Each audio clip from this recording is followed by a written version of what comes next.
Right. Driving as we take a little walk around this beautiful 93 Rx7. Welcome back to Drive and Drive. My name is Johnny, and behind me is the Rx7 1993 US model Mazda Rx7. We're going to get into a little bit. A lot of the viewers have been requesting that I do a video on the changes. Made some changes to the car. Unfortunately, I lost an engine due to my own negligence. You know, those who are familiar with these cars know that you cannot run them low on fuel, and that's basically what happened at the track. And the fuel slushed to one side, and the fuel line did not pick it up and did not put fuel inside the engine, therefore causing a lean situation, and it broke. But we won't get into that right now. We're gonna get into the changes that have been made. There's been a lot of changes since that day, and I'll tell you what they are. Here we go.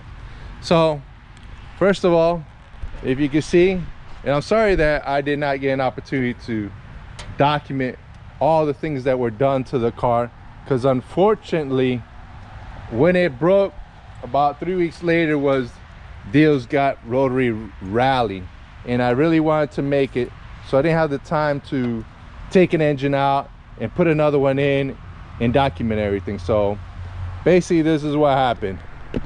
The other engine, garbage. Nothing was good on the engine.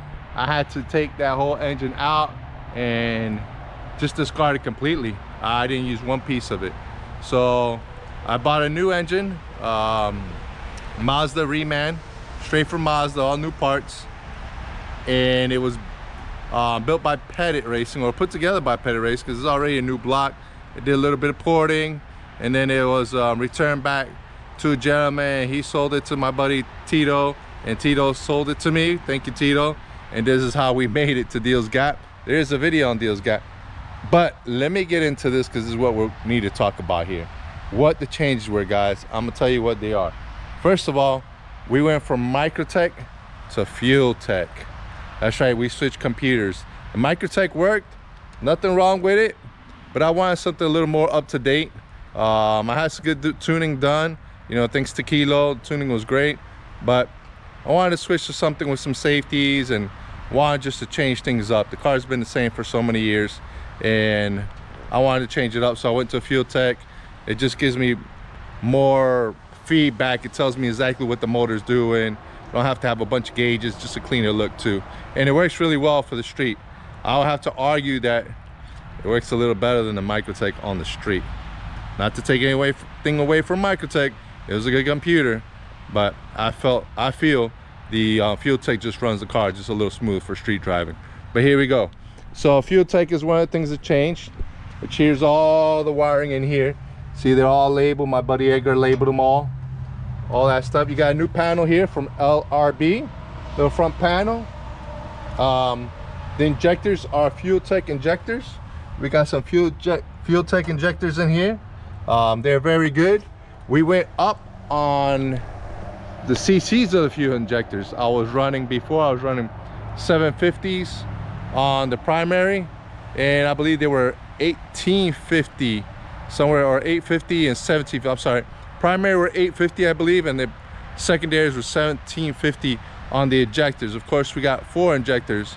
2 of them are the primary, which are the beginning, and you got the secondaries that come on when the boost comes on. Well, they all come on, but they're mostly used for the boost. So the secondaries were, I believe, 1750 and primary 850.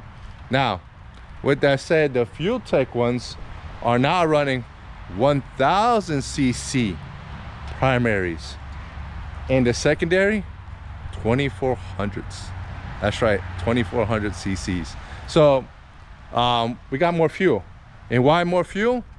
Well, you'll see in the next few episodes, as there's gonna be some more changes. We'll get into that on another episode. But here we go. So we changed that. We painted, as you can see, all of the engine bay was painted really nice, and that's basically the changes that were made. Everything else is pretty much the same, but those are the changes. What are the specs to this? I'll kind of give you a little bit of information. I'm gonna give you some information on exactly what we have here, okay? So I'll start pointing things out. First of all, you can see we got this big radiator right here. It's a V-mount. That's a Koyo radiator, okay? V-mount style. Right here we have our big intercooler, okay? We got our turbo here, which our turbo is a PTE, precision turbo, divided dual manifold with the, divided manifold with 2 wastegates, and they are extender, and they are external wastegates, okay? They are loud when they come on. When I get into boost, they're loud. But anyways, so we'll get into a little more. We got a custom fuel rail here, as you can see. We also changed the ignition coils. As you can see, they're mounted there. Thank you to Edgar for that. He custom made me some brackets, and we got some new ignition coils. Let's see, what else do we have? We have some pulleys. This pulley is really important, guys. If you don't have this pulley, your water pump belt is not really spinning your water pump, and you're not really cooling the car the way it should. So that's another thing we got going on.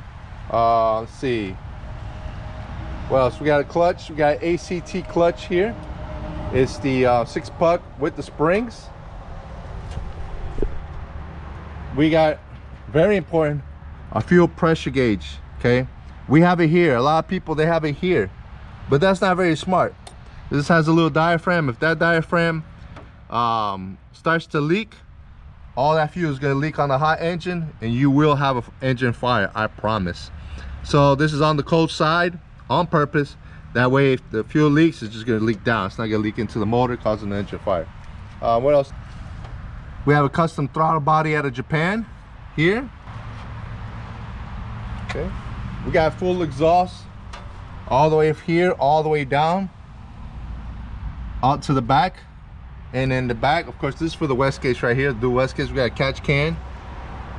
The motor has been ported. It's got a street port on the motor. Let's see. We got this here. This is from JP3 for the brake booster. We got the short throttle cable. If you notice, the throttle cable does not come all the way around. It's right here. It comes through here. That's from JP3 also. Let's see. We have our Racing Beat exhaust right here. And that Racing Beat exhaust was placed on this car in 1999. If you can believe that. I've owned her since 98. So yeah, so that's what we got going on. Car is running great. I'm gonna be putting AC back in it. I pulled the AC out, so we're gonna be running AC back in it, and there's gonna be some performance. So okay, that's pretty much what we got going on with the car, so that you know and understand what you're looking at.